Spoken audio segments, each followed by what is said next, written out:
Afrosaï. Vous venez de procéder à la signature de la mise en œuvre de coopération entre Afrosaï et deux partenaires, que sont la coopération allemande GIZ et l'Union européenne.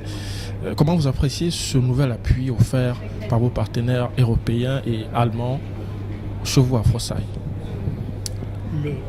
La signature de cette convention ici à l'occasion de cette 50e réunion du comité directeur doit être perçue comme la confirmation du choix fait par un partenaire bilatéral, l'Allemagne, à travers la GIZ, d'accompagner l'Afrosaï, et le choix opéré en 2014 à travers la convention signée avec la GIZ s'élargit aujourd'hui, s'est élargi avec l'arrivée, l'avènement de l'Union européenne.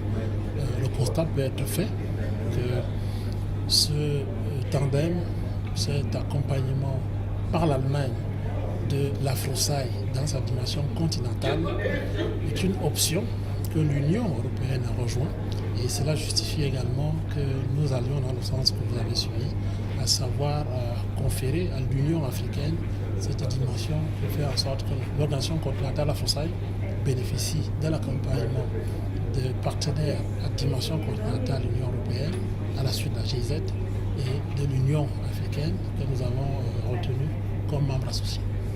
Comment comptez-vous mettre à profit ces nouvelles ressources au profit des ISC des pays membres d'Afrosaï au niveau africain? Nous tirons le meilleur des ressources de ce partenariat à travers ses différentes composantes. Comme vous le savez, la promotion de la bonne gouvernance financière en Afrique est l'objectif principal de la coopération avec la GIZ, et il se décline ce programme en mise à disposition d'experts, ces experts que nous n'avons pas dans différents domaines, ou le renforcement des capacités dans les ISC nationales. Il y a également le renforcement des capacités du secrétariat général qui est en charge de la promotion des activités diverses sur le terrain. Nous avons en même temps la participation aux activités sur la scène internationale. La GIZ prend en charge ce partenariat, maintenant renforcé avec les moyens de l'Union européenne, permet que l'Afrique soit présente, que l'Afrosaï soit présente dans les institutions supérieures de contrôle. Je voudrais souligner qu'il est important que la culture de l'évaluation, de la reddition des comptes, de la redevabilité se développe et se renforce. Et l'Afrosaï apparaît ainsi comme un peu le pendant de tous les efforts, tous les programmes d'amélioration de la gestion de la gouvernance en amont, puisqu'il faut opérer un contrôle en aval. C'est dans cet esprit-là que l'Afrosaï travaille, et nous sommes heureux de bénéficier de ces appuis dont nous tirons le meilleur. Monsieur le ministre secrétaire général d'Afrosaï, il y a dans la perspective à moyen et à long terme des problématiques qui nourrissent les réflexions aujourd'hui, notamment les problématiques liées au développement durable pour les populations des ISC africaines. Comment entrevoyez-vous au niveau de Afrosaï l'accompagnement de la mise en œuvre des réflexions qui sont orientées vers ces problématiques? Vous avez raison, la problématique du développement durable interpelle Afrosaï à ce que nous avons au quotidien, tout ce qui touche à l'optimisation de la gestion des ressources publiques, des ressources nationales. Mais nous avons des enjeux à terme, des enjeux qui englobent le développement durable. C'est à ce titre que nous avons les audits coopératifs dans le domaine de l'audit environnemental. La GIZ accompagne l'Afrosaï qui a déjà réalisé notamment l'audit environnemental du lac Tchad.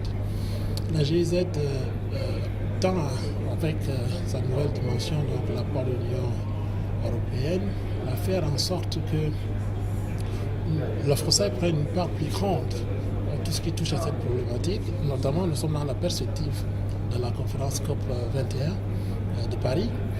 Les partenaires de l'Afrosaï encouragent notre organisation à pouvoir y prendre part, notamment à travers le secrétariat général dans la composante nationale, pour que nous puissions porter à Paris, l'Afrosaï puisse être présente, faire parler, présenter ce qu'elle fait dans les activités parallèles qui sont prévues, C'est une démarche globale parce qu'il faut inscrire dans la durée tout ce qui touche à l'optimisation de la gestion des ressources nationales.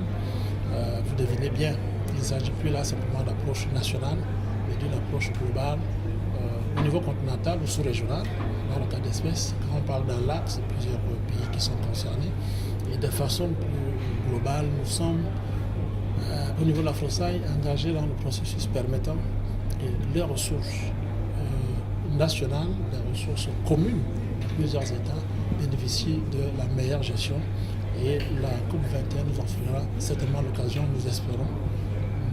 Nous souhaitons que les procédures en cours nous permettent de pouvoir y rendre compte de ce que la FROSAI fait, nous permettent d'y être présents et de tirer le meilleur des échanges qui auront lieu à cette occasion-là.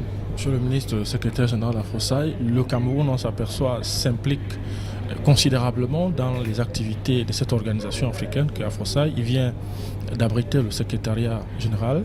Qu'est-ce que le Cameroun gagne à s'impliquer à FROSAI et qu'est-ce que la FROSAI peut apporter au Cameroun? Commençons par dire que l'option de promotion de la bonne gouvernance financière s'intègre dans un choix qui est celui de politique nationale au niveau du Cameroun. Le renforcement de la lutte contre la corruption et la promotion de la bonne gouvernance financière. Il s'agit là de choix de politique nationale au niveau du Cameroun.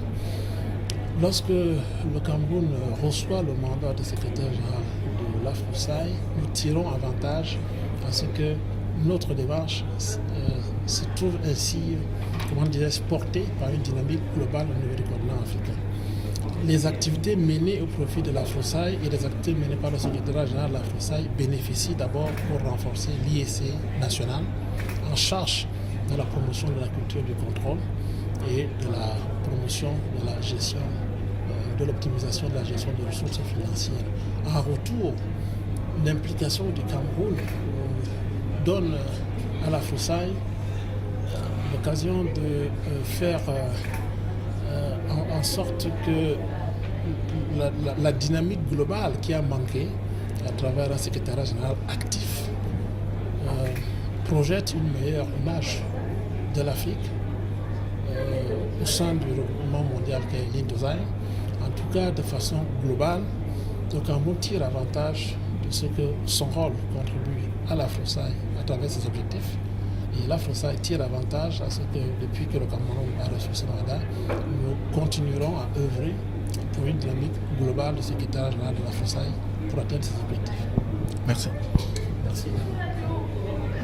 Vous avez la matière.